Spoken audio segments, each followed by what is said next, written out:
N'allez pas croire que je n'ai pas confiance par rapport à ce qu'on dit sur les juifs et l'argent, ça n'a rien à voir. Mais Charlotte n'a rien à voir avec mes fonds de bouillon. Ça n'a rien à voir. Mais ça n'a rien à voir. Ça n'a absolument rien à voir. Ça n'a rien à voir avec l'intelligence. Ça n'a rien à voir. Ça n'a rien à voir. Le communisme n'a rien à voir là-dedans. C'est pour le cinéma ou la télé?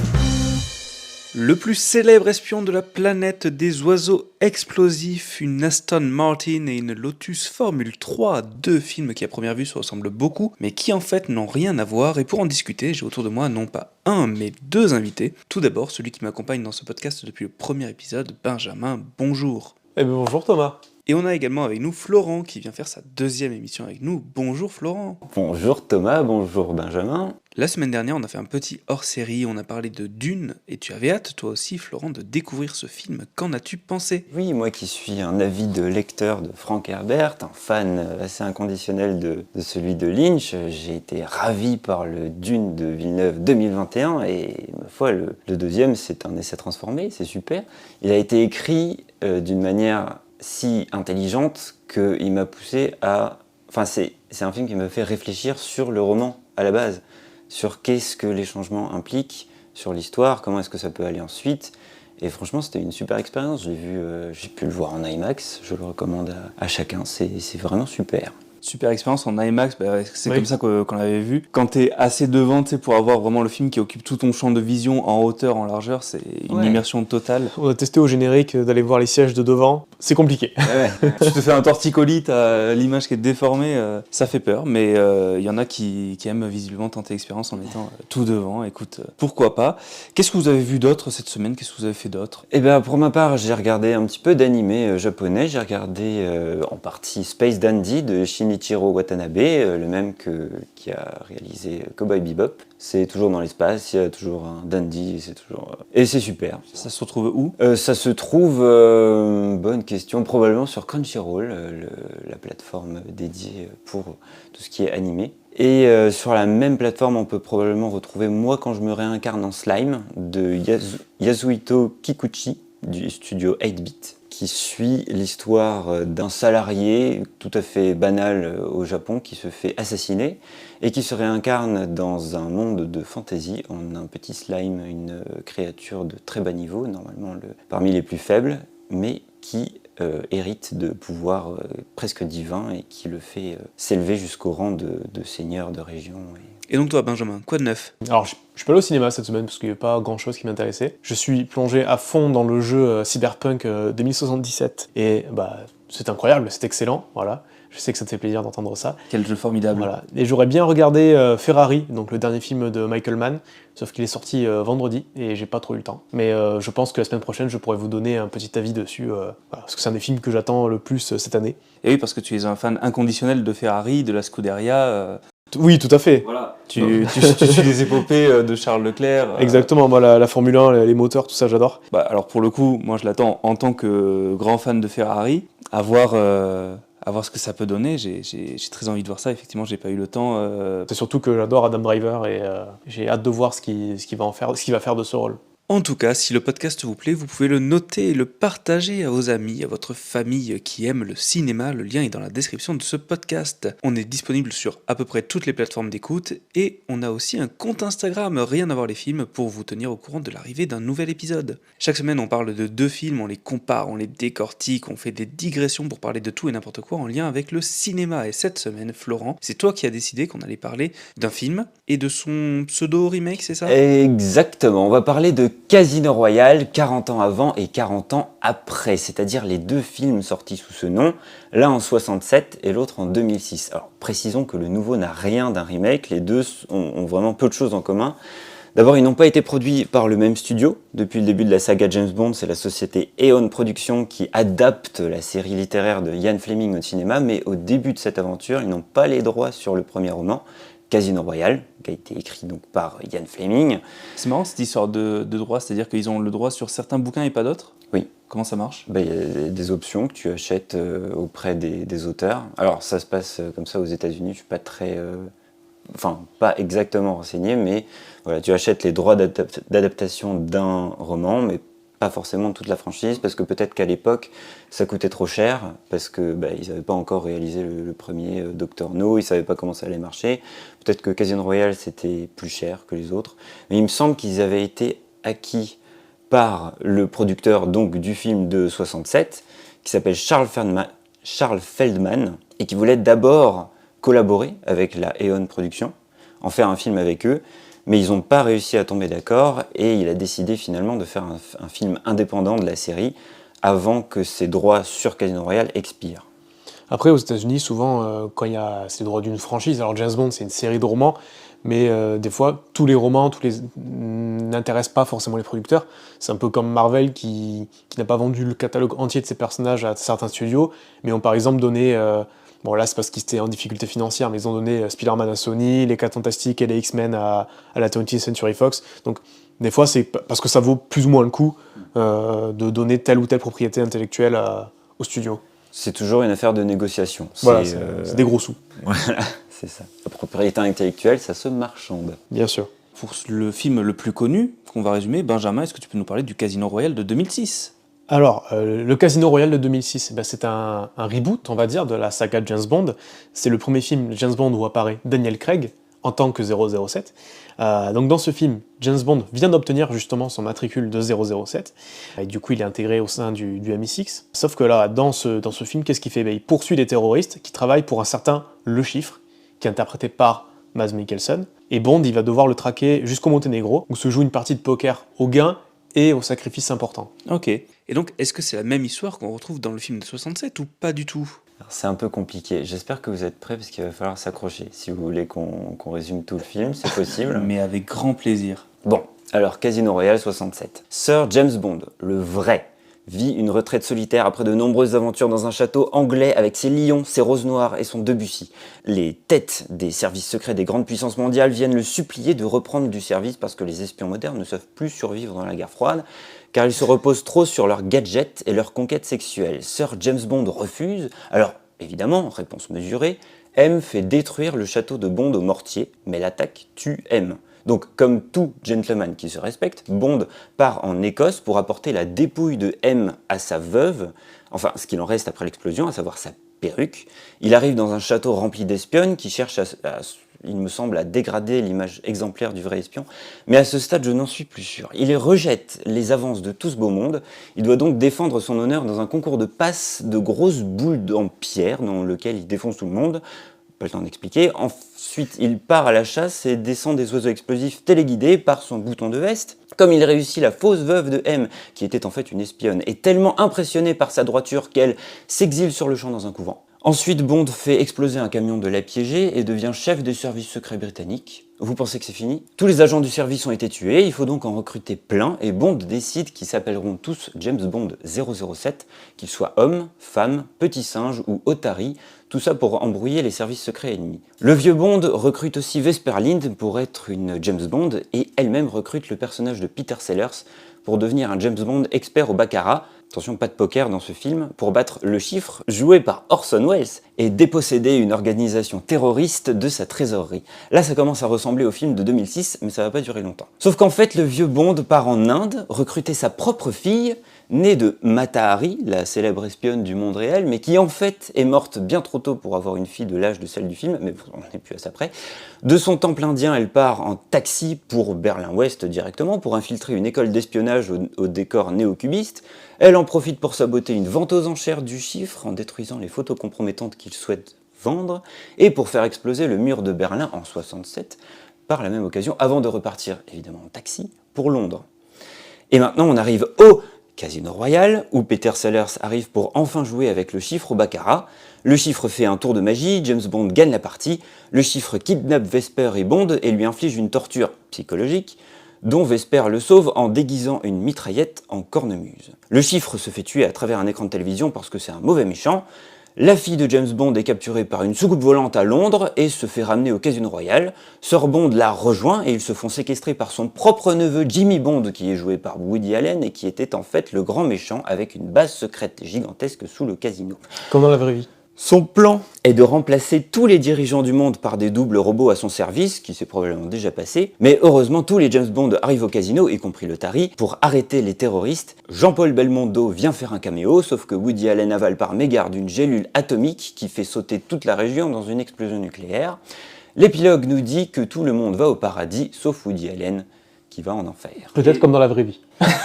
Donc si vous aviez l'impression de faire un AVC jusque-là, rassurez-vous, on va pouvoir recommencer à faire sens. Enfin, c'est un résumé alors très complet du film, mais c'est à peu près aussi bordélique que ça dans le film. Donc au niveau des différences, bon, la plus flagrante qu'on va éliminer tout de suite, c'est évidemment le ton du film, puisque le film de 67, c'est une comédie. Alors c'est pas une parodie, c'est une comédie, on prend une histoire de James Bond et on rigole avec. C'est subtil. C'est plus un pastiche, 51, mais t'as pas compris? Pastiche 51. Oui, c'est ça. Oui. Il a chier. Waouh. Pardon. J'ai Je pourrais le couper, ça, c'est pas grave.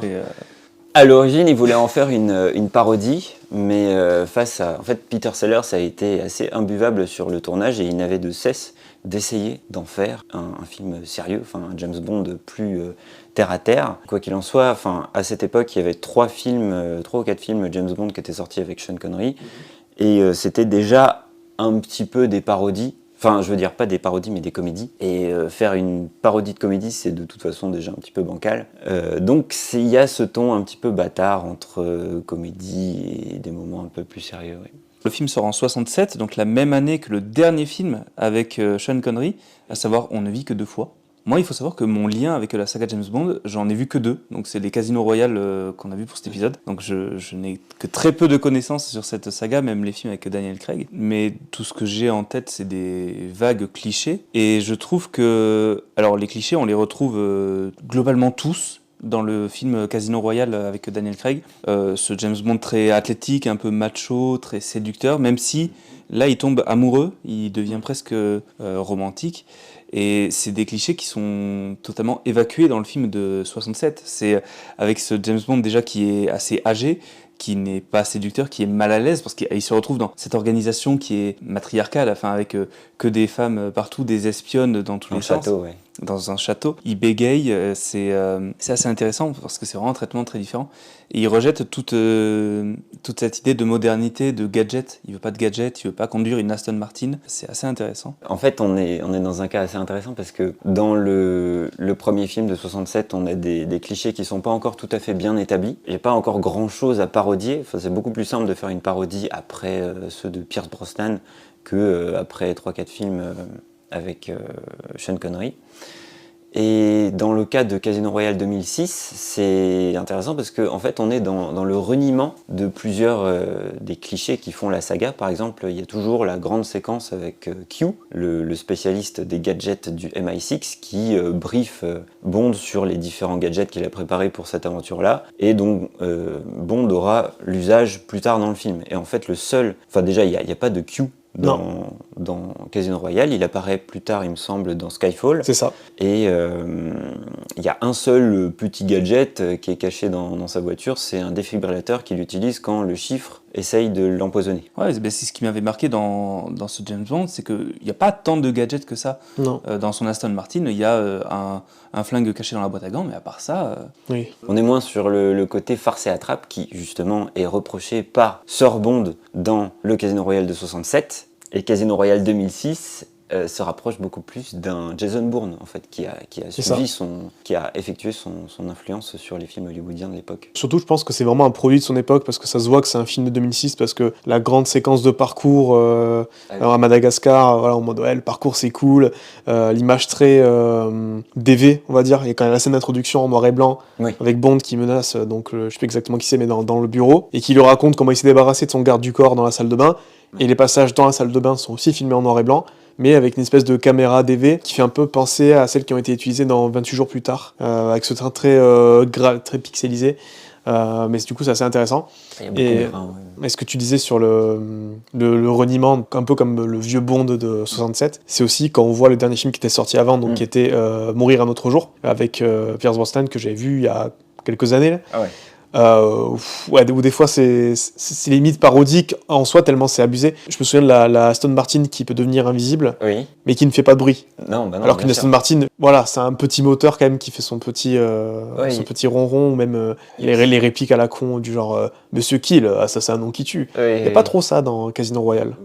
Enfin, il y a plein de choses à relever dans Meurt un autre jour. Moi, ce qui me marque beaucoup, c'est la séquence complètement en CGI où il fait du kitesurf sur la banquise en étant poursuivi par un laser géant balancé par un satellite. J'ai pas osé en parler.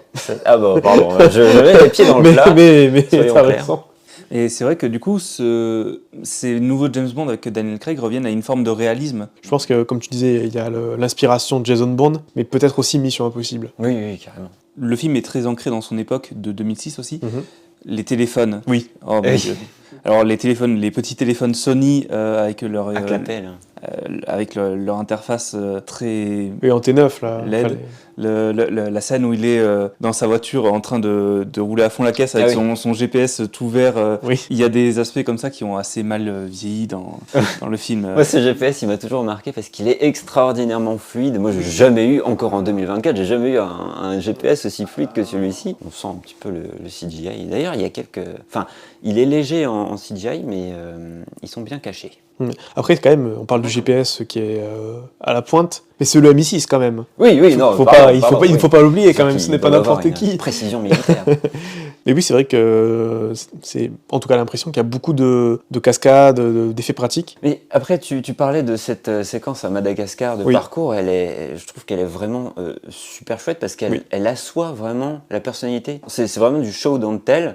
Et quand tu as l'artiste acrobate qui passe à travers une toute petite fenêtre au-dessus d'une porte, James Bond, il défonce la porte, il passe à travers la porte. Et c'est vachement important pour la caractérisation de ce nouveau personnage, pour asseoir la nouvelle personnalité de James Bond. Même quand justement le poursuivi, il grimpe à la grue. Oui.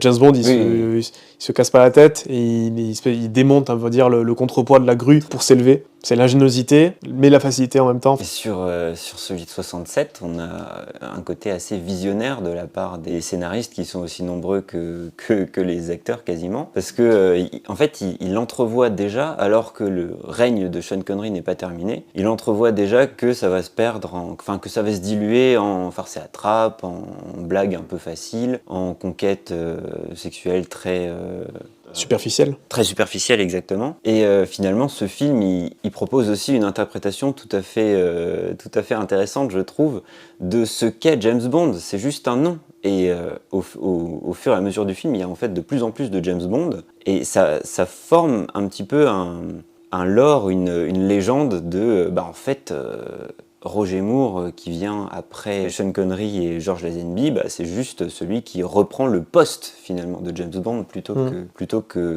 quelqu'un qui s'appelle James Bond. Et par contre, ça c'est un petit peu mis à mal par Daniel Craig, qui dans Skyfall revient dans le manoir de ses parents, où là il est clair qu'il s'appelle James Bond depuis son enfance. Oui. Après, je pense que le James Bond, quel que soit l'acteur, ça a toujours été le même personnage, comme s'il y avait une sorte de continuité, on va dire, pendant 20 films, et que vraiment Daniel Craig, ils ont voulu redémarrer la chose. Pour moi, vraiment, le seul truc qui est imputable qui n'est pas justement imputable au personnage, c'est le matricule 007. Et c'est ça qui avait énervé beaucoup de monde quand le dernier avec Daniel Craig était sorti, là, Mourir peut attendre, où justement, il y avait le personnage qui était joué par Lashana Lynch, qui est une femme noire. Et les gens pensaient qu'elle allait être James Bond, et du coup, ça avait fait un tollé monumental, etc.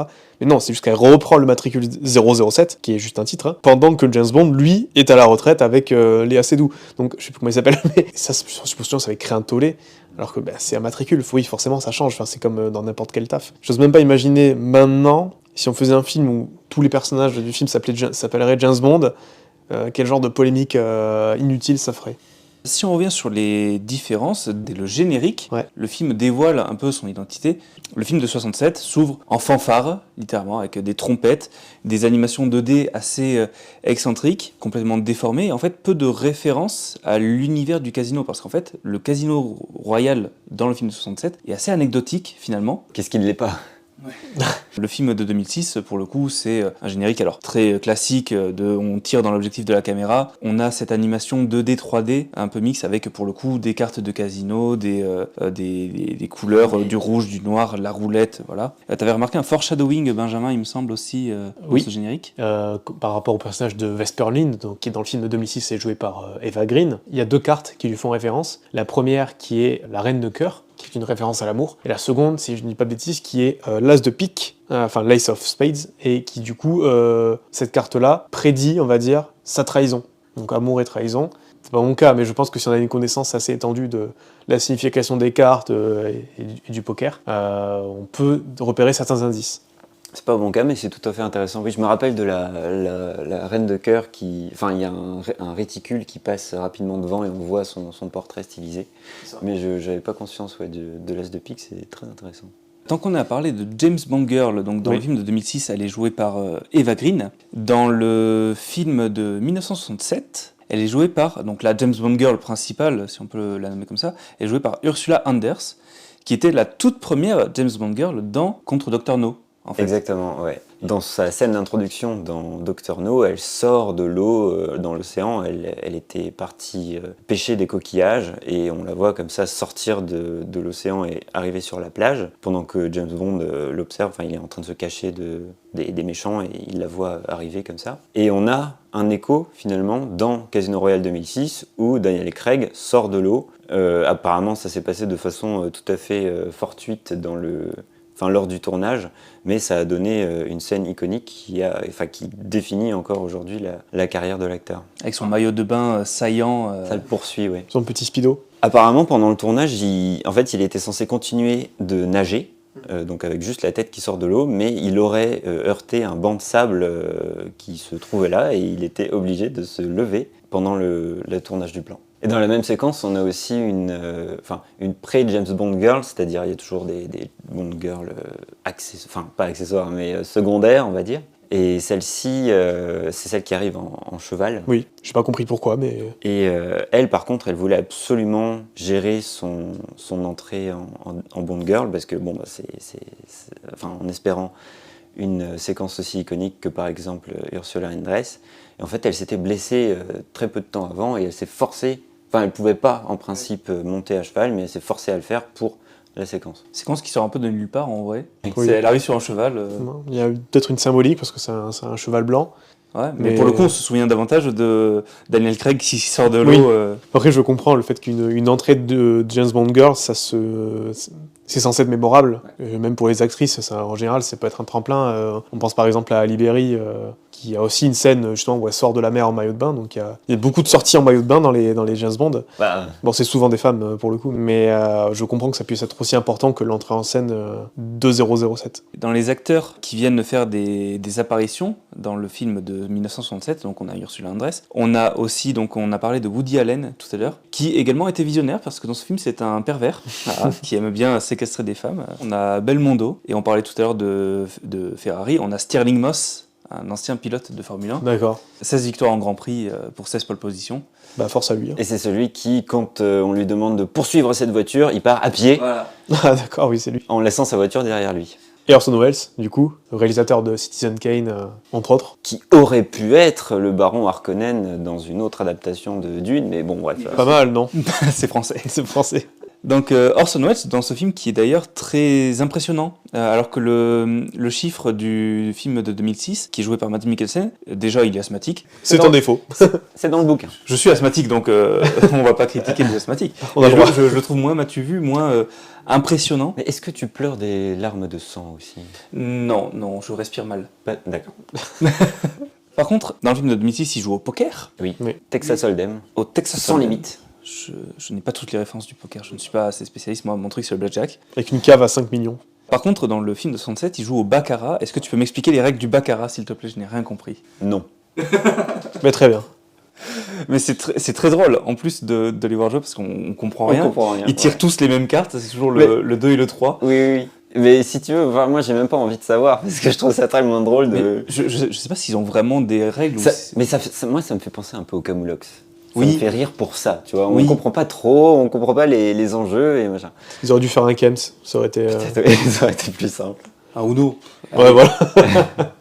Les deux le chiffre sont des magiciens. Le premier le chiffre, donc celui d'Orson Welles qui fait léviter la table, et le chiffre de Mads Mikkelsen qui fait disparaître les couilles de Daniel Craig.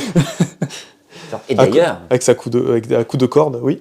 dans le Casino Royale de 67, parce que en fait, cette séquence de torture vraiment physique, à l'inverse de Casino Royale 67, où c'est beaucoup plus psychologique, c'est quand ils sont dans cette espèce de brouillard, et Oui. qu'ils sont tous en écossais, on ne sait pas pourquoi. Donc cette scène de torture physique est dans le bouquin original, donc c'est une adaptation Littéral. littérale dans le cadre de 2006. Et il y a une petite référence dans celui de 67 parce que, accroché à la chaise de Le Chiffre, Orson Welles, il me semble qu'il y a un instrument pour taper les tapis, pour épousseter les tapis, D'accord. qui est l'outil qu'ils utilisent dans le bouquin. D'accord. Et oui, il n'utilise pas une corde. Non. D'accord. C'est plus graphique pour le film. Ouais. Oui. Dans les deux films, il y a des scènes d'action, parce que ça reste James Bond, ça reste des films d'action. Et évidemment, dans le film de 67, elles servent un but comique. Donc les deux ont une volonté de divertissement, mais il y a une volonté comique.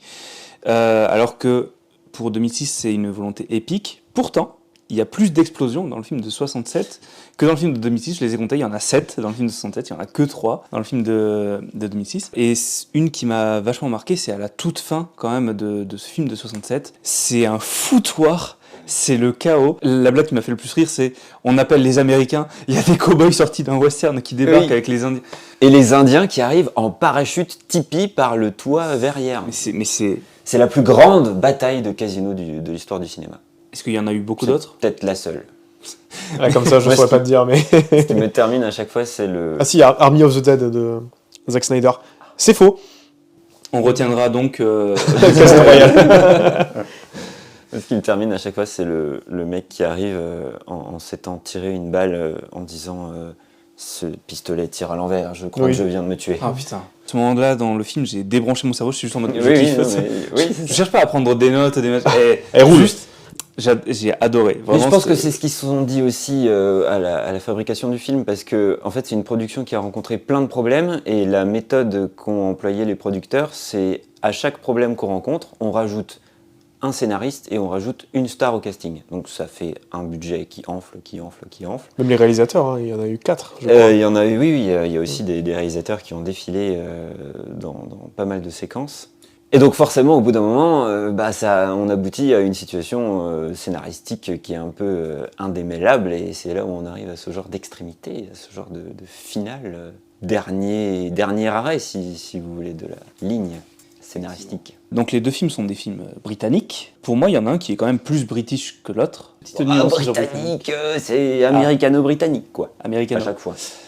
Enfin, James Bond, c'est une licence donc qui est britannique. Donc ce James Bond de 67 qui vit dans sa propriété très luxueuse, dans ce palais avec ses lions, avec son majordome. Ça fait très au début une relation Batman-Alfred. Oui. Oui.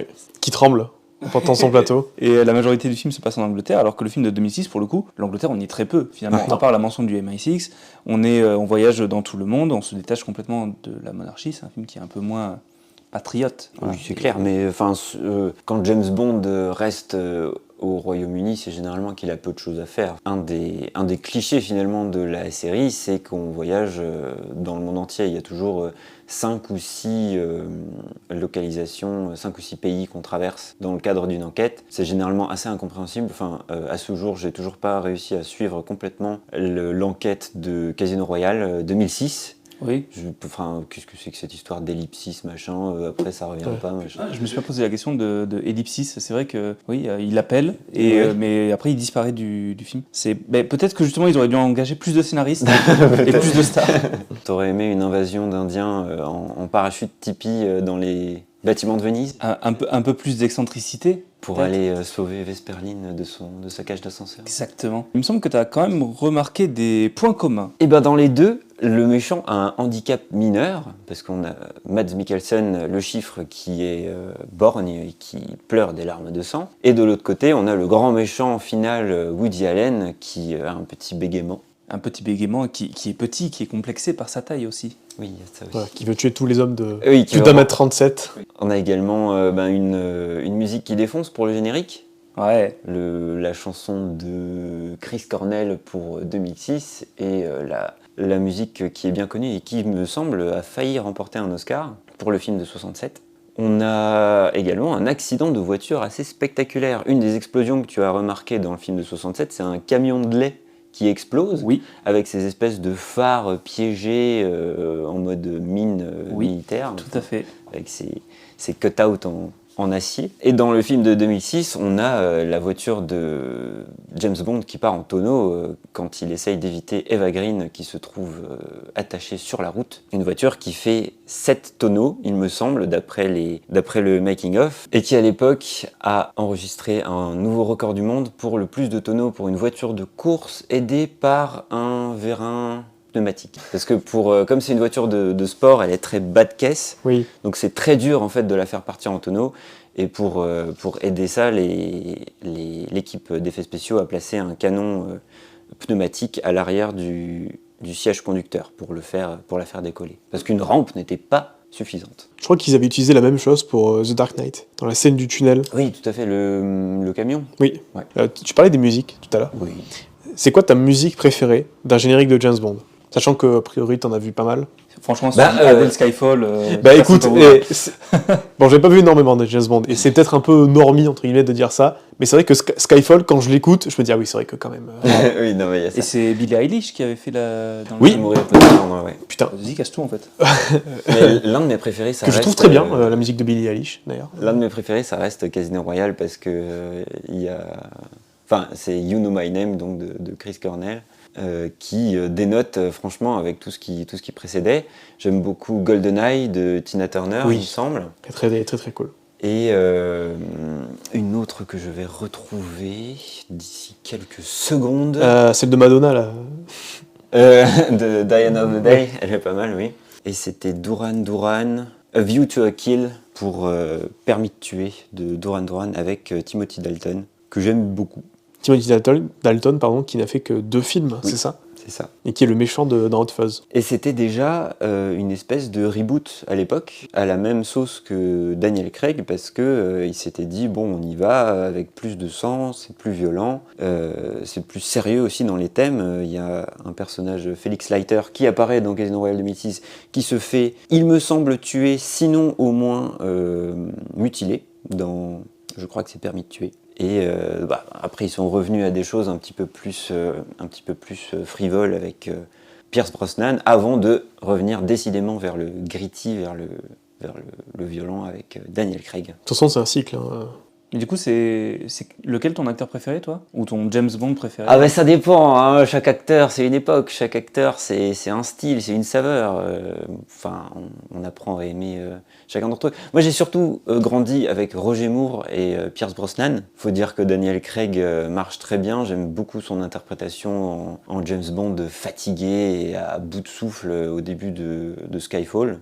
Après le mythique éternel, je pense que ça va rester Sean Connery. Oui. N'oublions pas George Lazenby qui était là pour un seul épisode au service secret de Sa Majesté. Il faut le mentionner, voilà, il est pas très remarquable. Mais j'aime beaucoup, maintenant qu'on en parle, la musique du générique de Au service secret de Sa Majesté, qui n'a pas de paroles, mais qui est très, très chouette. Donc Daniel Craig, c'est depuis 2006, j'ai capté, ça fait quasiment 20 ans qui campe ce rôle. Donc là, il en a fini, a priori. De 2006 à 2021, ouais, c'est ça. Ok. Et quel acteur pour incarner le prochain James Bond? Ben, quelqu'un de jeune, du coup, de ce que cherchent les producteurs, quelqu'un de jeune. Il y avait Aaron Taylor, bah oui, parce que Daniel Craig, il a 50 ans. Et là, je voyais... 53 ans d'ailleurs, le même âge, il me semble, que David Niven, au moment où il incarne le vieux James Bond dans Casino Royale 67. Peut-être. Mais parce que forcément, il y a des gens qui auraient bien vu... comment il s'appelle, Idris Elba. Ouais. C'est vrai que ça pourrait grave le faire. Il y avait Cillian Murphy aussi, mais bon, je veux dire, quel intérêt de prendre des acteurs qui ont entre 45 et 50 ans. Mais du coup, parmi les acteurs jeunes, il y avait Aaron Taylor-Johnson qui ressortait. Et c'est vrai que, franchement, ça pourrait le faire. Enfin, il y a plein d'acteurs, de toute façon, si vous regardez plein d'acteurs en shortlist, comme on dit. Mais bon, je pense pas qu'on aura un prochain James Bond avant... allez, je vais lancer un pari avant 2028. 2028. Enfin, après, c'est une pompe à fric, James Bond, donc Oui. ils ont tout intérêt à en produire assez rapidement. Ou 2027. Mais le truc, c'est que là, ils ont pas encore casté. Donc le temps qu'ils cassent, qu'ils trouvent un scénario, qu'ils tournent et tout, Oh, dans Avant l'histoire 3 ans, ça des- m'étonnerait. Dans l'histoire des James Bond, ça peut se tourner vite. Hein. Enfin, s'ils veulent répéter la formule, c'est relativement simple. Enfin, il y en a qui se sont montés assez vite. Et si les producteurs se mettent à avoir faim, ma foi, je suis sûr qu'ils trouveront un moyen. Oh, il y a toujours moyen de faire des films James Bond, que ce soit des films sérieux, des comédies, peu importe. En tout cas, merci à tous d'avoir écouté cette 8e émission de Rien à voir les films. J'espère que ça vous a plu et qu'on a été à peu près pertinent. Pour la prochaine fois, Benjamin, est-ce que tu peux nous annoncer les films que tu as choisis ? Alors, donc on va encore prendre 2 films qui, a priori, se ressemblent, mais en vérité sont totalement différents. On va parler de The Mist, sorti en 2007 et réalisé par Frank Darabont, et de Fog, réalisé par John Carpenter et sorti en 1980. Donc 2 films avec du brouillard et des choses tapies à l'intérieur. Des films qui font peur, un peu. Oui, et qui font chialer aussi. Ok. Et bien en attendant, si ce soir vous n'avez rien à voir, vous pouvez retrouver les 2 versions de Casino Royale sur plusieurs plateformes de vidéos à la demande. Et bien évidemment, les 2 films sont disponibles en Blu-ray et en DVD. Merci de votre fidélité. On se retrouve très vite pour une prochaine émission. Ciao, bye. Salut! Salut à tous. The name's Bond. James Bond. The day Smush finally eliminated the original James Bond. His world will soon follow. This is all very impressive. You might be even more impressed to meet one of my 1,000 doubles. Dry martini. Oui, monsieur. Wait. 3 measures of Gordon's, 1 of vodka, half a measure of Kina Lily. Shake it over ice and then add a thin slice of lemon peel. I'll have one of those. That's it? Anyone want to play poker now? You're so like your mother, you're driving me mad. Well, you haven't got far to go. Come to me, my little bastard. Come to me, come! You must forgive me. I lose control of myself. I'm a mad fool, mad. You want an argument?